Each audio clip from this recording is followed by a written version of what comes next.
खबर से जहां प्रदेश में बारिश से कई जगहों पर आपदा जैसी स्थिति पैदा हो गई है। ये बड़ी खबर आपको बता रहे हैं। उत्तराखंड के परिप्रेक्ष्य में ये बड़ी खबर है, जहां प्रदेश में लगातार बारिश हो रही है, जिसकी वजह से कई जगहों पर आपदा जैसी स्थिति उत्पन्न हो गई है। केदार घाटी में लोगों को सतर्क रहने के निर्देश दिए गए हैं, चेतावनी यहाँ पर जारी की गई है। कौरीकुंड का कुंड भी मंदाकिनी के प्रवाह में बह गया है। भीमबली में बादल फटने से लोगों में भय का माहौल है और घनसाली के जकनायली में फटा बादल और प्रदेश के कई जिलों में आज बंद रहेंगे स्कूल। राज्य के मैदानी में बारिश का कहर।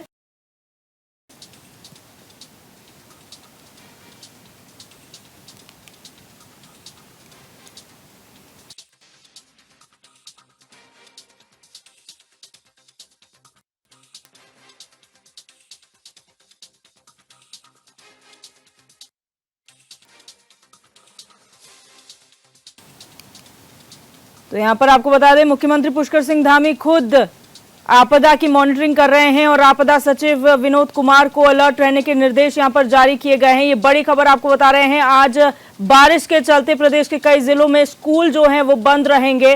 राज्य के मैदानी क्षेत्रों में बारिश का कहर लगातार पनप रहा है और कई जिलों में आपदा जैसी स्थिति उत्पन्न हो चुकी है, जहां केदार घाटी के लोगों को सतर्क रहने की चेतावनी जारी की गई है। वहीं गौरीकुंड का जो कुंड है वो भी मंदाकिनी नदी के बहाव में बह गया है।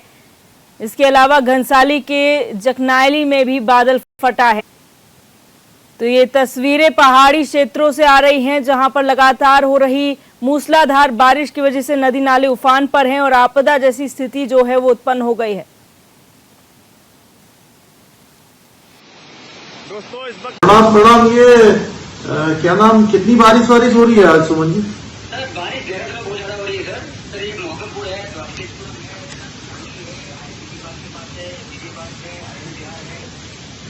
तो देहरादून में तो कोई खतरे का वो नहीं है ना ज्यादा?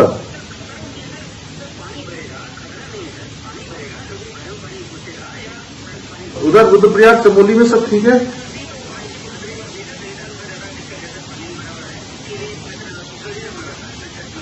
इधर गोला केदार साइड में क्या स्थिति उधर उत्तरकाशी वगैरह में?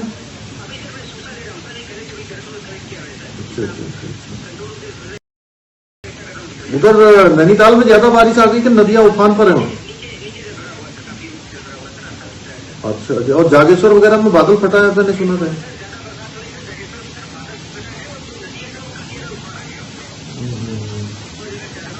चलो अलर्ट मोड पर हो या फिर देखते हैं ना।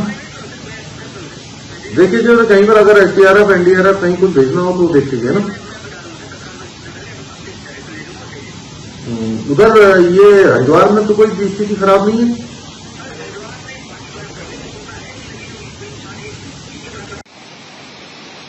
दोस्तों इस वक्त मैं खड़ा हूँ घनसाली। तो अभी आप मुख्यमंत्री को सुन रहे थे, जो लगातार आपदा की मॉनिटरिंग कर रहे हैं और यहाँ पर फोन के माध्यम से जानकारी ले रहे हैं मुख्यमंत्री की क्या स्थिति प्रदेश में बनी हुई है, तमाम जिलों में किस तरीके से बारिश कहर बरपा रही है। और पहाड़ी क्षेत्रों की बात की जाए तो यहाँ पर लगातार अलर्ट जारी किए जा रहे हैं। मौसम विभाग के हिसाब से काम किया जा रहा है। आज प्रदेश के तमाम जिलों में स्कूलों की छुट्टी कर दी गई है तेज बारिश के मद्देनजर। वहीं केदार घाटी के लोगों को भी प्रशासन ने सतर्क रहने के निर्देश दिए हैं, चेतावनी यहाँ पर जारी की गई है।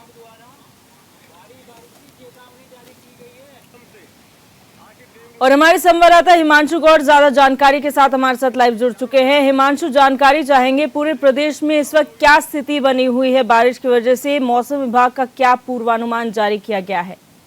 बिल्कुल दिव्या, जिस प्रकार से कल मौसम विभाग ने पूरे प्रदेश भर में रेड अलर्ट जारी किया था, खासकर गढ़वाल की केदार घाटी और कुमाऊं के कुछ क्षेत्रों में जो है रेड अलर्ट कहीं ना कहीं मौसम विभाग ने जारी किया था, उसको लेकर अब जिस प्रकार से कल रात जो है अंधाधुंध बारिश हुई है और उसके बाद कहीं ना कहीं केदार घाटी की मैं स्थिति की बात करूं तो केदार घाटी में जो भीमबली है वहां पर बादल फटने की जो है घटना सामने आई है। इसी के साथ गौरीकुंड का जो गर्म पानी का पूरी तरह से मंदाकिनी में जो है बह गया है। इसी के साथ ही जो है कि एक हाईवे का एक बड़ा हिस्सा जो है वो मंदाकिनी में जलमग्न हो गया है। कुछ वाहन जो है वो मंदाकिनी में जलमग्न हो गए हैं। इसके साथ ही घनसाली हो या जखनाली हो, वहां पर जो है बादल फटने की घटना सामने आई है। वहां पर 3 लोगों के हताहत होने की सूचना आई है। इसी के साथ ही कुमाऊं क्षेत्र की मैं बात करूं तो चौखुटिया हुआ, आपका नैनीताल हुआ, जागेश्वर हुआ, इन क्षेत्रों में जो है भीषण तबाही की जो है घटना सामने आई है। वहीं कई राज्य के कई क्षेत्रों में जो मैदान, खेल के मैदान जो है नदी के किनारे है, वो पूरी तरह से जलमग्न हो गए हैं।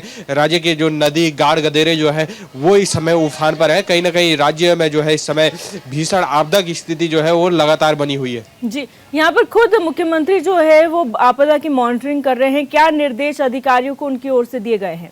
जी बिल्कुल दिव्या, जिस प्रकार से कल रात्रि से ही आपदा में बारिश की जो संभावना थी, बारिश जिस प्रकार से तेज हुई, राज्य के कुछ हिस्सों से जो है आपदा की घटनाएं सामने आई। उसके बाद मुख्यमंत्री पुष्कर सिंह धामी ने तत्काल प्रभाव से जो है आपदा सचिव विनोद कुमार सुमन जो है उनको संपर्क में लिया और उसके बाद जो है उनको ये निर्देश दिए गए हैं कि आप बिल्कुल अलर्ट मोड पर रहिए। एनडीआरएफ, एसडीआरएफ और डीडीआरएफ की जहां भी राज्यों में जरूरत पड़ती है, आप तुरंत तत्काल प्रभाव से जो है पुलिस बल हो या आपदा बचाव दल हो, उनको आप तैनात कीजिए। निर्देश कहीं ना कहीं ये अधिकारियों को दिए गए हैं। अलर्ट मोड पर रहने के निर्देश, सख्त हिदायत इस समय अधिकारियों को दी गई है। अच्छा, जहां पर विस्थापन की बात की जाए तो पहाड़ी क्षेत्र में कई ऐसी जगह हैं जहां गांव के गांव बह गए हैं। वहां के लोगों को विस्थापन के लिए कहां भेजा जा रहा है? क्या जगह कोई चिन्हित की गई है? जी बिल्कुल दिव्या, अभी विस्थापन को लेकर अभी कोई ठोस नीति हालांकि बनी नहीं है, क्योंकि पूरा प्रदेश इस समय जो है आपदा से झुलस रहा है। केदार घाटी हो, चाहे यमुना घाटी हो, चाहे आपकी टिहरी पट्टी हो, चाहे आपका कुमाऊं मंडल हो, पूरी तरह से जो है इस समय प्रदेश जो है आपदा की स्थिति। ऐसे में हालांकि जो आपदा प्रभावित है, जिन गाँव जहाँ पूरे के गाँव बह गए हैं, उनको किसी सुरक्षित स्थान पर पहुंचाया जा रहा है। रेस्क्यू का काम जो है लगातार किया जा रहा है। उनको जो है फर्स्ट एड बॉक्स हो या राहत बचाव सामग्री जो है या खान पान की व्यवस्थाएं जो है वो मुआवजा कराई जा रही है कहीं ना कहीं। और आपदा के बाद जिस प्रकार से जो है विस्थापन की बात होगी वो अब सामने आएगी, क्योंकि कल और आज भी जो है मौसम विभाग ने कई क्षेत्रों में रेड अलर्ट जारी किया है। और ऐसे में कहीं ना कहीं केदार घाटी में विशेषकर जो है आपदा की संभावनाएं आज भी बन सकती है। इसलिए विस्थापन की अभी हालांकि कोई ठोस नीति बनी नहीं है, लेकिन राज्य के प्राथमिक स्कूल हो या राजकीय इंटर कॉलेज हो, वहां पर जो है आपदा प्रभावितों को ठहराया गया है। उनकी खान पान की व्यवस्था वहां पर की जा रही है, उनका बेसिक उपचार जो है वहां पर किया जा रहा है। इसके साथ ही जो प्राथमिक स्वास्थ्य केंद्र है, सामुदायिक स्वास्थ्य केंद्र है, वहां पर जो है पूरी तरीके से डॉक्टरों की टीम को अलर्ट मोड पर रखा गया है। जी हिमांशु, बहुत शुक्रिया हमारे साथ जुड़ने के लिए और तमाम जानकारी साझा करने के लिए। तो आपको बता दें कि पहाड़ से लेकर मैदान तक उत्तराखंड में लगातार बारिश जो है कहर बनकर बरस रही है, जहां पहाड़ी क्षेत्रों में आपदा जैसी स्थिति उत्पन्न हो गई है। यहां पर नदी नाले उफान पर है। कई गांव ऐसे हैं जो भूस्खलन का शिकार हुए हैं। वहां के लोगों को विस्थापित कर किसी सुरक्षित जगह भेजा गया है। खुद मौसम विभाग की चेतावनी के बाद जिला प्रशासन ने केदार घाटी में लोगों को सतर्क रहने की चेतावनी जारी की है। इसके अलावा भी अन्य जगह है जहां पर लोगों से अपील की जा रही है कि नदी नालों के किनारे न जाएं। खुद मुख्यमंत्री जो है आपदा की स्थिति की मॉनिटरिंग कर रहे हैं। खुद आपदा सचिव विनोद कुमार सुमन को यहाँ पर अलर्ट रहने के निर्देश मुख्यमंत्री ने दिए हैं। जहां भी स्पेशल फोर्स की जरूरत हो वहां पर भेजी जाए, डिप्लॉयमेंट उनका किया जाए, ये भी निर्देश मुख्यमंत्री ने दिए हैं।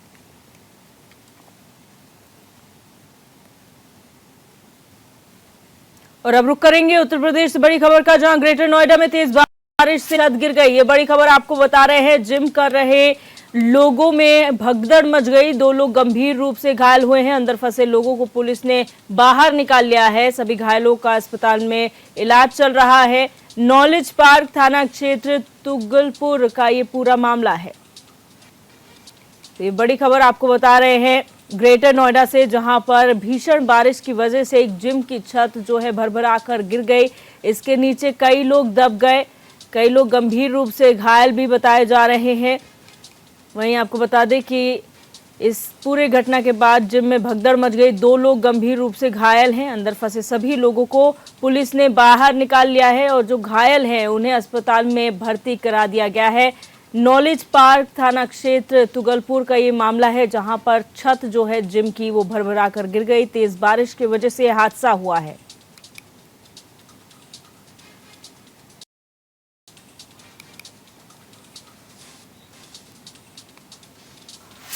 और अब बात करेंगे महाराजगंज से बड़ी खबर की, जहां भारत नेपाल के सोनौली सीमा से 3 संदिग्ध लोगों को गिरफ्तार किया गया है। 2 चीनी नागरिक समेत एक तिब्बती शरणार्थी गिरफ्तार हुआ है। सीमा पर तैनात सुरक्षा एजेंसियों के हाथ बड़ी सफलता लगी है। ये बड़ी खबर आपको बता रहे हैं। विदेशी नागरिकों के कब्जे से फर्जी दस्तावेज बरामद हुए हैं। भारत नेपाल की अंतर्राष्ट्रीय बॉर्डर सोनौली से गिरफ्तारी इन लोगों की हुई है। ये बड़ी खबर आपको बता रहे हैं, जहां पर भारत नेपाल सीमा से 3 संदिग्ध लोगों को गिरफ्तार किया गया है। सोनौली सीमा है जहां से इन 3 लोगों को गिरफ्तार किया है। इसमें 2 चीनी नागरिक समेत एक तिब्बती शरणार्थी भी है जिन्हें गिरफ्तार किया गया है। वहीं सीमा पर तैनात सुरक्षा एजेंसियों को बड़ी सफलता हाथ लगी है। और ब्रिजेश गुप्ता हमारे संवाददाता ज्यादा जानकारी के लिए हमारे साथ जुड़ चुके हैं। ब्रिजेश, जो गिरफ्तारियां 3 गिरफ्तारियां हुई हैं, क्या कुछ उसे लेकर जानकारी और अपडेट आपके पास है? जी, आपको बता दें कि यह पूरा मामला भारत नेपाल के सोनौली सीमा पे है, जहां 3 संदिग्ध जो है व्यक्ति जो है नेपाल से भारत में प्रवेश कर रहे थे और सोनौली बॉर्डर पे चेकिंग के दौरान इनके पास से जो है फर्जी वीजा पासपोर्ट बरामद हुआ है, जिसको लेके जो है भारत नेपाल के जो सुरक्षा एजेंसियां हैं वो तीनों संदिग्धों से पूछताछ के लिए जो है पूछताछ कर रही है। अब देखने वाली बात यह होगी कि ये जो नागरिक है वो किस लिए प्रवेश कर रहे थे। हालांकि सुरक्षा एजेंसियों की तरफ से जो है अभी भी जो है पूछताछ जारी है। जी, क्योंकि भारत नेपाल सीमा से ये गिरफ्तार किए गए हैं, तो क्या नेपाली अधिकारियों से भी बातचीत की जा रही है इनकी आइडेंटिटी को लेकर, कैसे ये लोग प्रवेश किए?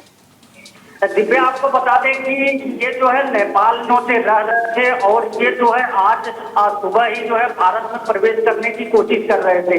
हालांकि इनके साथ एक जो है ब्रोकर भी है, वो इनको इनकी मदद कर रहा था भारत में प्रवेश कराने को लेकर। हालांकि जो भारत नेपाल का सोनौली सी अंतर्राष्ट्रीय सीमा है, वहाँ पे सुरक्षा एजेंसियों के द्वारा जो है चेकिंग की जा रही थी। जैसे ही ये लोग संदिग्ध दिखे, इनके पास जांच की गई। जांच में जो है इनके पास फर्जी वीजा बरामद हुआ, जिसको लेके जो है सुरक्षा एजेंसियां इनसे जो है गहनता से पूछताछ कर रही थी। अब थोड़ी देर में निष्कर्ष निकल के सामने आ पाएगा कि ये लोग भारत में प्रवेश किस लिए कर रहे थे, इनके साथ और कितने लोग थे।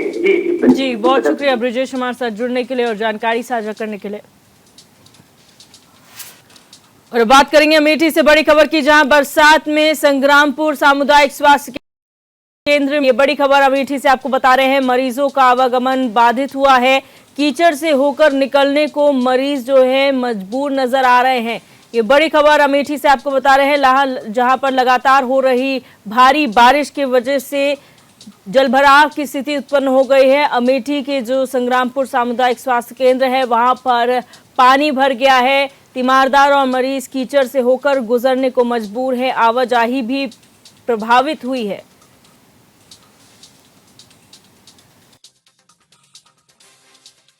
मेरी तबीयत खराब हुई थी, अचानक जो है पेट में दर्द हुआ तो मैं दवा लेने के लिए अस्पताल आया, लेकिन देखा यहाँ जल भरा हुआ था। आने जाने के रास्ते की समस्या है और कई बार यहाँ शायद रास्ते के लिए कहा गया, शासन से मांग की गई, जो कि सामुदायिक स्वास्थ्य केंद्र है। यहाँ पर डेली हज़ारों लोगों का आना जाना होता है और बरसात के सीज़न में यहाँ पर रास्ते की इतनी समस्या होती है कि लोगों को पानी के बीच से और कीचड़ के बीच चलकर आना पड़ता है और रास्ते की यहाँ बहुत आवश्यकता है और इसके लिए शासन से कई बार कहा गया है। मेरा निवेदन है शासन से कि इसे संज्ञान में लेकर अतिशीघ्र इस पर यथास्थित कोई कार्य करवाए, जिससे जनमानस में अच्छी व्यवस्था मिल सके और समस्या दूर हो सके।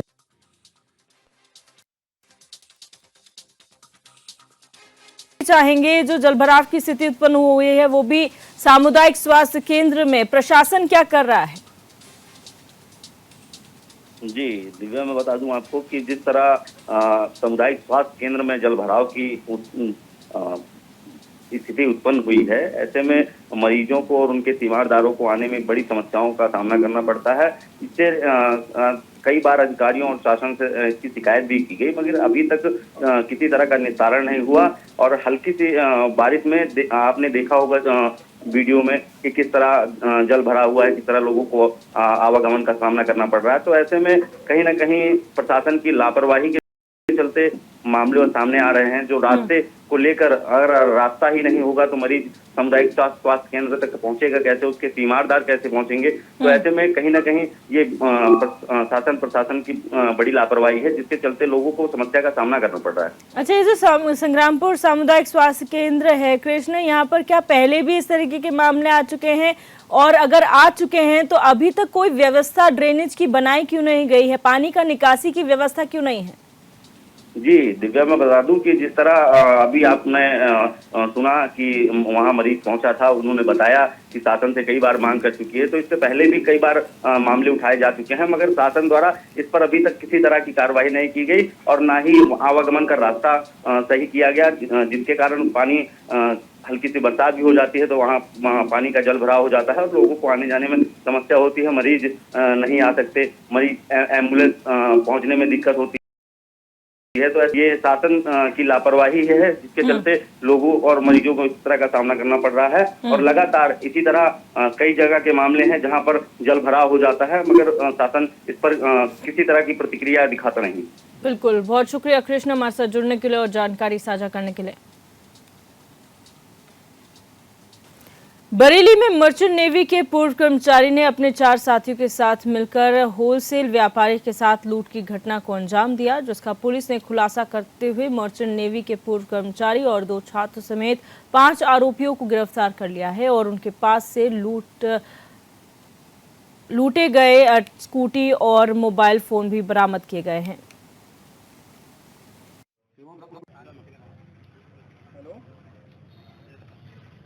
ये 4 अभियुक्त आज पर्याप्त सबूतों के साथ माननीय न्यायालय की अभिरक्षा में भेजे जा रहे हैं। इनके साथ मुखबिरी करने वाला राहुल भी गिरफ्तार हुआ है, उसको भी आज न्यायिक अभिरक्षा में भेजा जा रहा है। रिकवरी हुई है उसका विवरण इस प्रकार है। कुल 44,554 रुपए रिकवर हुए हैं, जिसमें 31,340 रुपए के नोट तथा 13,214 रुपए के सिक्के बरामद हुए हैं जो एक पोटली में थे। इसके साथ ही 5 अदद मोबाइल बरामद हुए हैं जो घटना में प्रयुक्त हुए थे तथा 2 स्प्लेंडर मोटरसाइकिलें भी बरामद हुई हैं जो घटना में प्रयुक्त हुई थी। इसके अतिरिक्त एक जो स्कूटी इनकी लूटी गई थी वो भी बरामद हुई है और इन सभी को पर्याप्त सबूतों के साथ माननीय न्यायालय के अभिरक्षा में भेजा जा रहा है। इनसे पूछताछ के क्रम में पता चला है कि अभियुक्त शिवम को 60,000 रुपए की जरूरत थी, जो उसके पिता के इलाज के लिए जरूरत थी, जिससे वशीभूत ये लूट का प्लान किया उन्होंने और राहुल से मुखबिरी करा के और ये लूट अपने साथियों के साथ अंजाम दिया है। श्रावस्ती जिले में लगातार घंटों से मूसलाधार बारिश से जलभराव की समस्या उत्पन्न हो गई है। इसके साथ ही नेपाल द्वारा पानी छोड़े जाने पर एक बार फिर से राप्ती नदी उफान पर है। कई बार ग्रस्त क्षेत्र जलमग्न हो चुके हैं। वहीं गुरुवार को सुबह के समय जाड़े के मौसम में पड़ने वाली धुंध का नजारा भी दिखाई दिया। राप्ती नदी में उफान के बाद मल्हीपुर भिनगा मार्ग पर चल रहा मरम्मत का कार्य भी बाधित हो गया।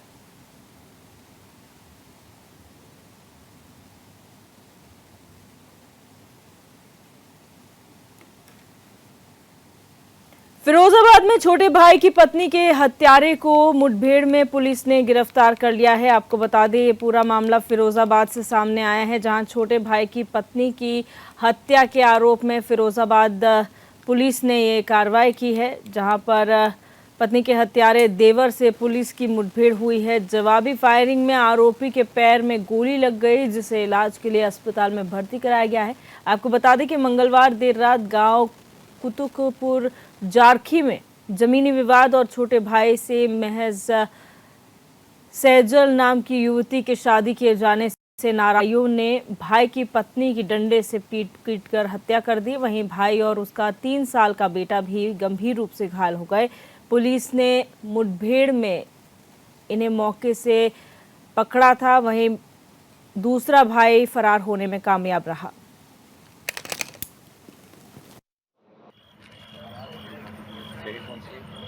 गांव से करौली रोड पे इनका मूवमेंट है। उस आधार पर हमारी टीम पहले से यहाँ पे घेराबंदी की थी और चेकिंग से रही। 2 संदिग्ध एक मोटरसाइकिल में दिखाई पड़े, तुरंत हमारी टीम द्वारा उन्हें रोकने का प्रयास किया गया। उसमें से एक ने पुलिस पार्टी पर फायर कर दिया। पुलिस पार्टी द्वारा भी आत्मरक्षार्थ फायर किया गया, जिसमें एक उसमें घायल हुए। उससे पूछताछ से पता चला उसका नाम केशव है। तत्काल उसे हॉस्पिटल में उपचार किया गया। उसके पास से एक नाजायज तमंचा बरामद हुआ है। साथ ही साथ दूसरा जो इसमें केस था वो आटा उठा कर भाग गया है। हमारी टीम तलाश कर रही है। और इस बुलेटिन में मेरे साथ बस इतना ही। आप देखते रहिए HNN 24/7।